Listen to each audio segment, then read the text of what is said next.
Fastest way to do it, 13. Customer opted for a housing replacement because she wanted the higher quality that genuine Apple parts offer.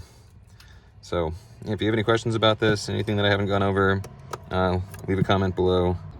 So apparently I wasn't filming when I pulled the screen off, or when I did that portion of the video, so I apologize. I made an entire video going over how to remove an iPhone 12 or a 13 or a 14 without damaging the OLED, because it is kind of tricky. Yeah, it's really important. Obviously, if your screen isn't broken, you want to keep it that way.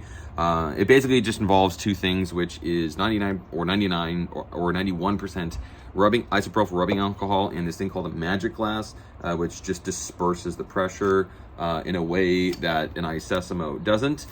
So go over and watch that video. It's right here. But generally, if you have a back glass replacement, you have one of a couple of options available. The first is a back glass method, which is prohibitively expensive because you need a laser machine, and the average DIYer is not going to go out and spend $1,500 on one of those. The better option for you is more than likely just to get a housing replacement or aftermarket, or you can also find like, you got to be picky, but look for sellers on eBay that are basically selling genuine Apple parts. And I'll have a video coming soon on how to sort of tell, because there's a lot of BS. Like, there are a lot of sellers that claim that they have OEM parts and they're not. So hopefully that video will, I don't know, help clean it up. That way I can tag the video every single time. So yeah. But yeah, we're going to do a housing replacement. So in this case, it's pre-assembled. That's the easiest way, because there's two ways to do that. The first is by literally gutting the whole phone and transferring all the components over. The other way is a little bit more expensive, but a lot less time, because you don't have to transfer every single one of these brackets. In this case, I just need to remove my screen, rear camera, front camera, battery, board, and charging port assembly, and then transfer those over here. I know that does sound like a lot, but it's a lot less than transferring all this extra stuff.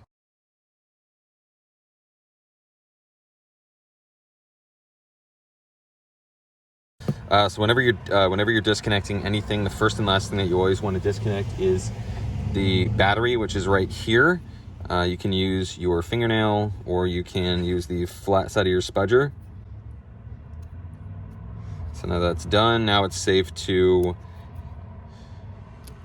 disconnect our screen, and then our ear speaker is up here.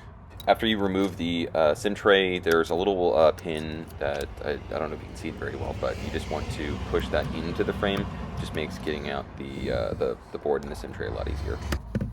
But we're going to start with disassembling the charging port, and then I'm going to get to the battery, and I'll show you how to get these tabs out without tearing them.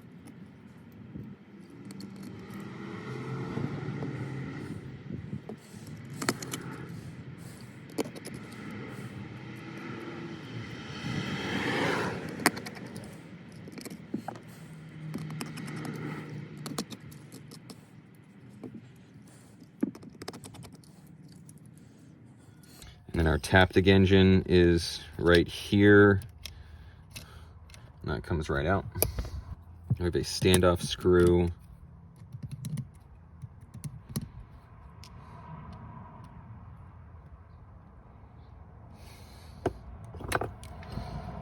And then don't forget about this dude.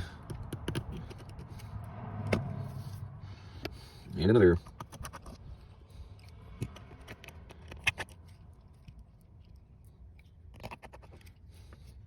Now this bracket you sort of have to slide over, because you need to get past this little, I don't know, hanger. And then we have a couple of standoffs, 1, 2, 3.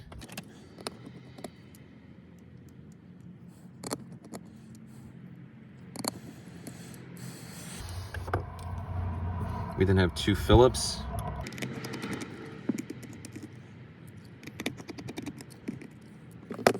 So yeah, now for the battery. So the general approach that I have is you want to get the battery strip started. So I have a firm grasp on it, And then I come in with some 91 or 99% rubbing alcohol. Just apply a couple of drops. Sometimes I'll use a left-right motion.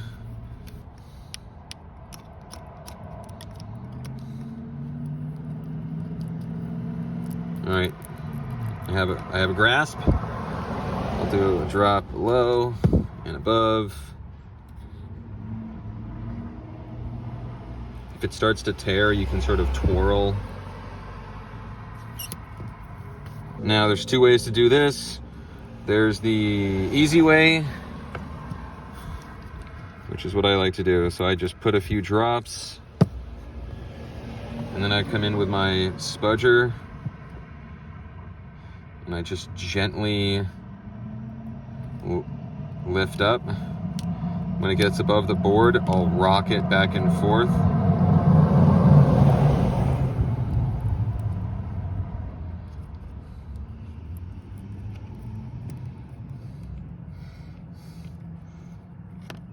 I don't know if you can see, but the alcohol sort of seeps in. And there's our battery. There we go. Take our battery, set it aside.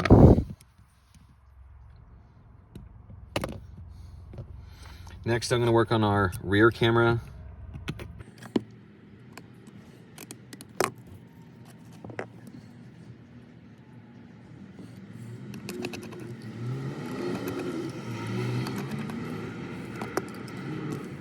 So this is where your antenna, your 5G antenna, sits. You may or may not need to transfer this. On mine, yeah, there's one. And there's usually some adhesive along here, which you might need to warm up.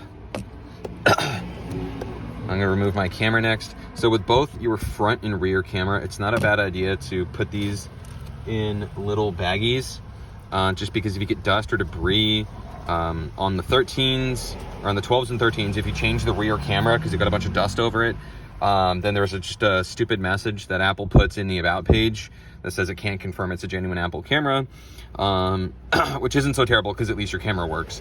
But for the Face ID, if let's just say it gets so dusty because you leave it out overnight, this is not replaceable. I mean, it is in the sense that you can physically replace the part, but Face ID functionality goes out the window because it's paired to this part and this part alone.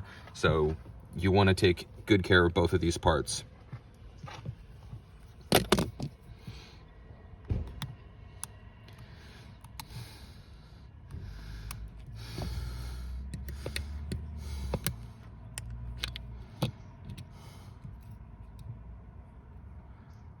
So here's my camera.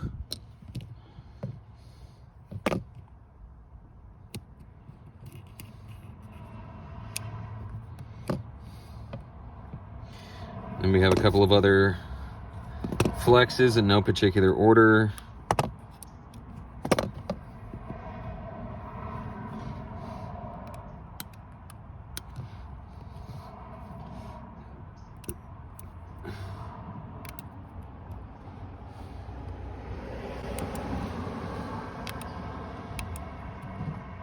As long as you're not using metal and you're using a spudger, you shouldn't be worried about damaging the board.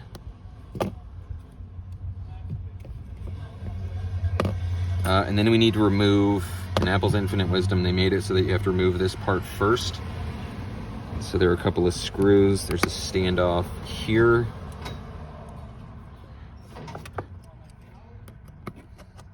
And a Phillips.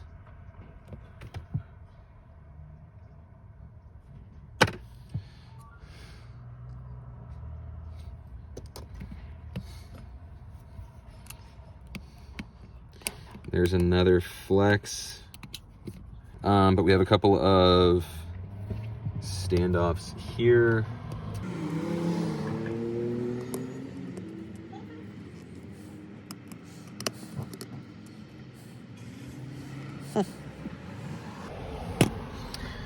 And Apple puts a little piece of tape. They haven't done this in a while, but they do this on some models, apparently. I'm sorry, I didn't do that on video. Yeah, you have a Phillips here, two standoff, and then this just comes right out. You shouldn't need much force. There looked like there was a little piece of adhesive or something right here, but just, you know, lift up at a 90-degree angle towards you and it should come right out.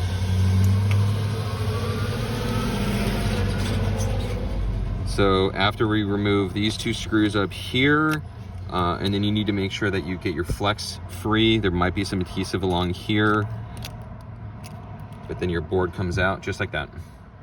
All right, next we have a standoff right here. That one.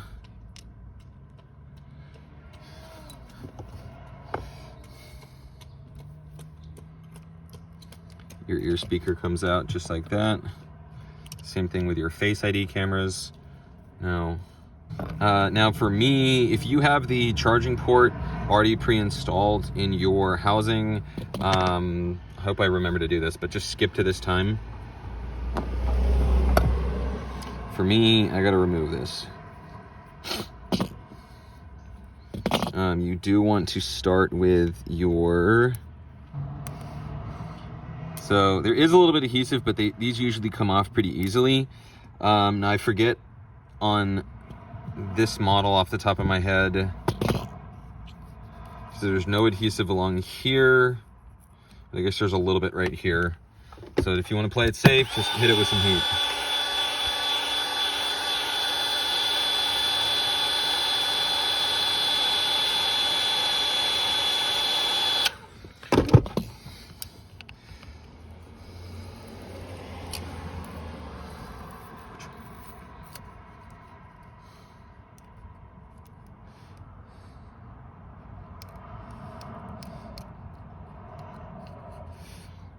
So there's usually a little bit of adhesive in this corner, and then you got to get past this little plastic piece that holds the microphone. There's usually a bit of foam that's attached there, but if you free that side and then lift up at a 90-degree angle, it starts to relinquish control. If not, you just come in with your spudger.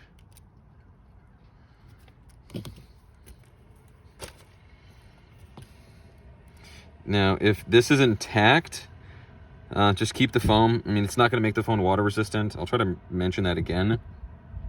There's no way that your phone will be water resistant after this. Don't expect it to be.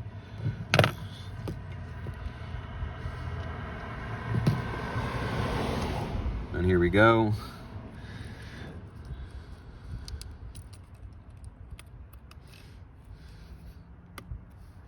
There. So one of the things that I like to do is I'm going to put 2 screws in here, and then I'm going to plug a charger in, just to make sure that the fitment is correct.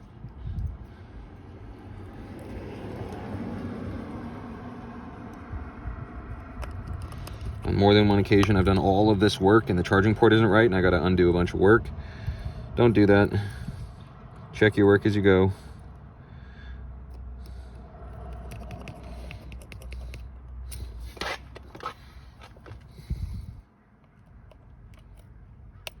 This is also a good time, you know, for anyone that's in, a lot of the times it's like skilled trade, you know, so if you're a, I don't know, concrete worker, plumber, carpenter, I don't know, tile setter, all kinds of things. A lot of the times your port just gets really dirty. So now is a good time to clean it out. When it's outside of the phone, you can see into it a lot easier, and then you can literally just clean it out. If I remember, I made a video about it. If I can find it, I'll put it up right there. But it's relatively straightforward. Your port only has pins on the bottom side. So if you're trying to clean it out, just stick to the top side. You can even use sharp tweezers, but just try to stick to yeah, the top side of the charging port, and you should be able to clean it out.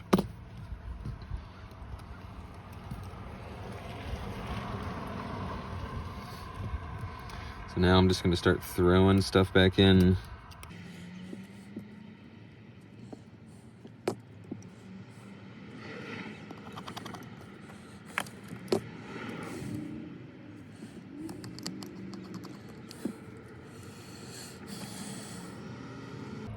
Standoffs 1, 2, 3.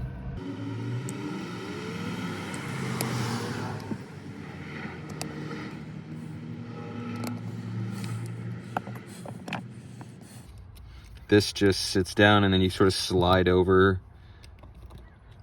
And then we have Phillips 1 and 2. And then our Taptic engine. So I guess we put in our SIM tray first.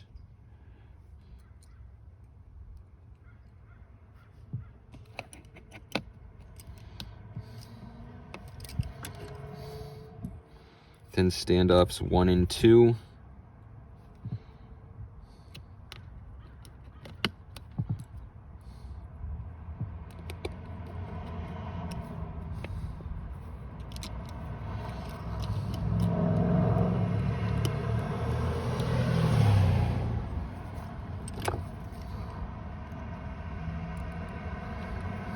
Phillips right here. And then you'll see this thing has a little prong. And the prong is on the left side.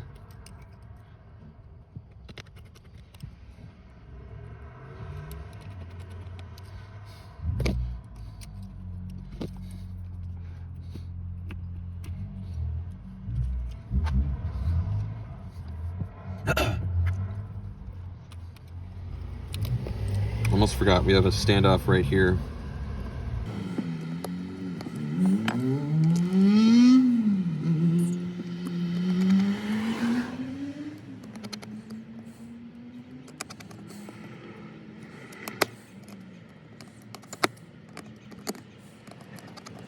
So I had to loosen a couple of these because by the time I got over here, it was off kilter a little bit. All right, next we got to get past all of these. But first we got to install front camera,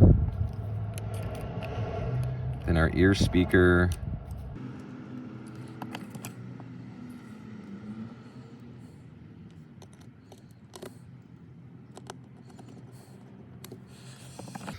all right.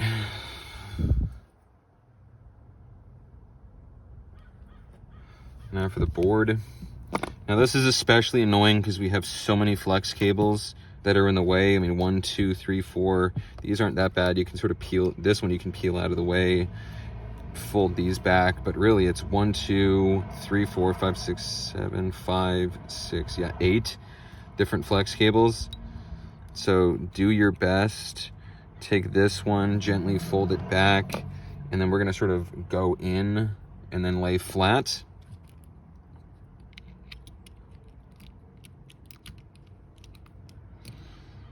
Some other models are a lot more difficult.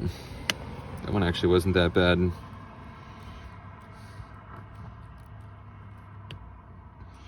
All right, then we can slowly start buttoning things up.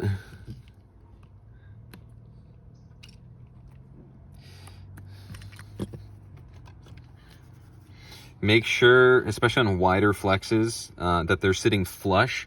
Sometimes if the board is too high or too low, or more specifically the flex cable is sitting too high or too low, even by a fraction of a millimeter, one of the flexes will be like sticking up, and then you'll be freaking out thinking you damaged a phone. I've done this before.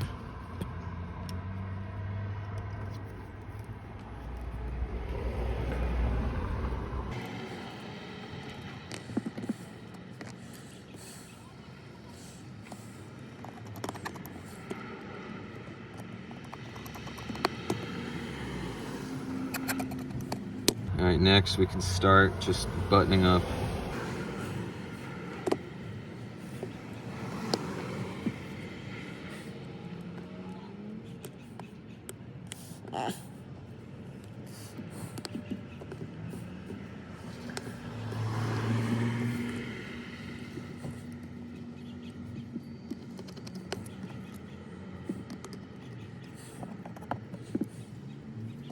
We have our standoff here.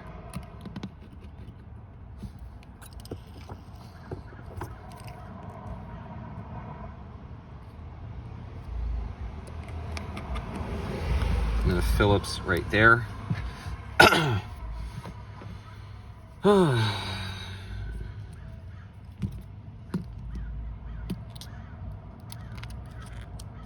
Pop our SIM in.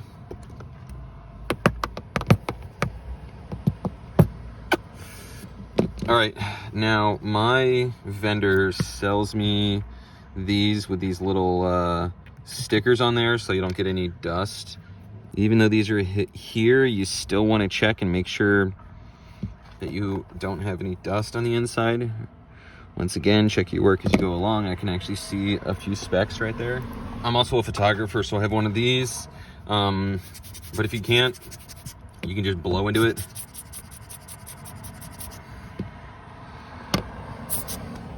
Just, you know, try not to accidentally spit in there. We got a little fuzzy that I can't seem to get out.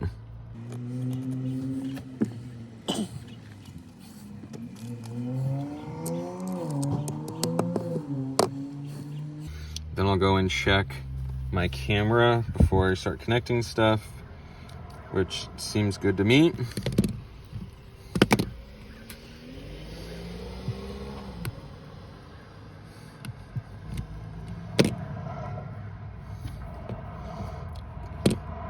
And this is our camera bracket. Sort of fits in just like that. And we have 3 Phillips screws. Now you don't have to wipe off fingerprints. That's not a bad idea. All right, next.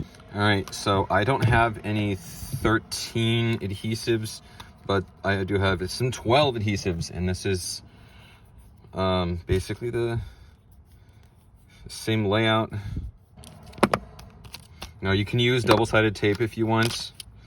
Usually for customers like this, you know, paying customers.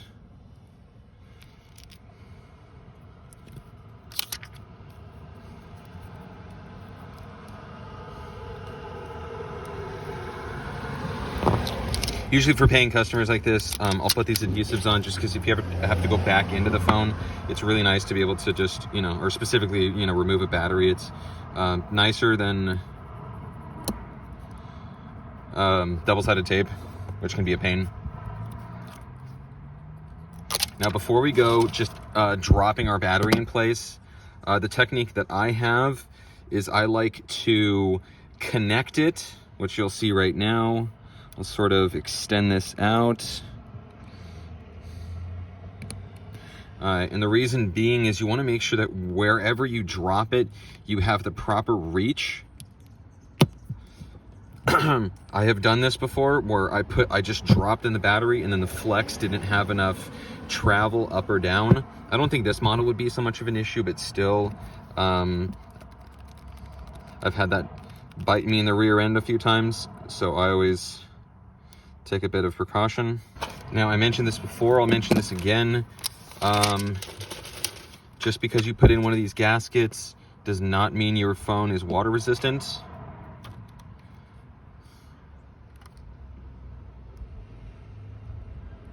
But this will help keep dust out. And more specifically, it'll keep the frame, the glass or the screen, you know, the bezel, from tapping up against the frame, you know, which is really annoying when you're like texting or using the keyboard or using this touchscreen, which happens all the time because this is a touchscreen phone. I just wanted to take a moment to thank our today's sponsor, which is, you betcha, the like button. So if this video if you got any value from this video, please do me a favor, leave a comment. It helps with the almighty YouTube algorithm, and smash that like button. Have you done it yet? I'll wait. All right, thank you.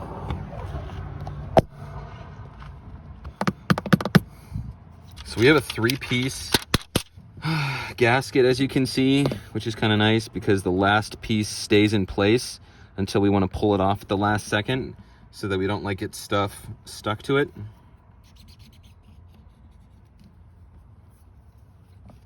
Make sure your battery is disconnected The reason being is just because your phone is off there, as long as the battery is connected, you still have juice running through the board. And as a general idea, you don't want to go just plugging stuff in, because you could accidentally short something out, or worse.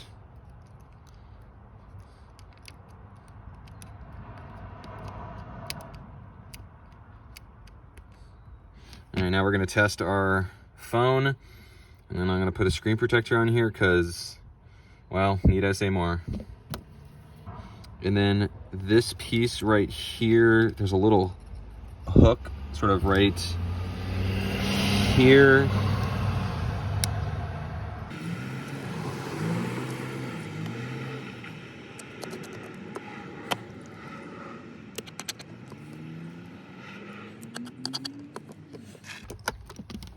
Now, last but not least, we have our, so there is sort of a method to this. These do have a tendency, depending on how good or how bad your gasket is, sometimes the gasket will start peeling up when you start lifting up this portion. So if that happens, like it's gonna happen right here, we can sort of try to peel down as we're lifting up.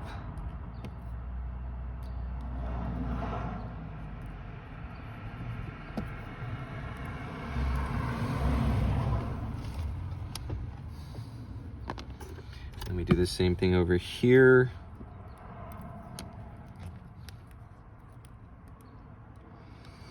And it's starting to happen again.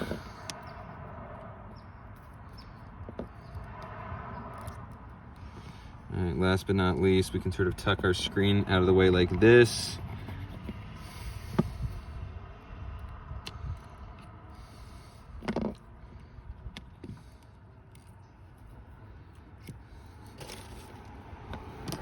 Now, before you go dropping your screen in, loose screws have a tendency to get stuck one of a couple of places. I was about to say the ear speaker. That's on before the 13s. The ear speaker here, because it's, you know, magnetic.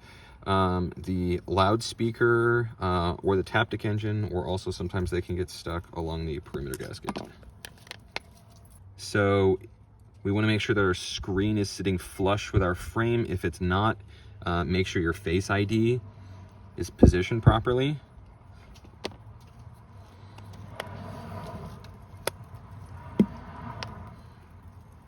And that's it.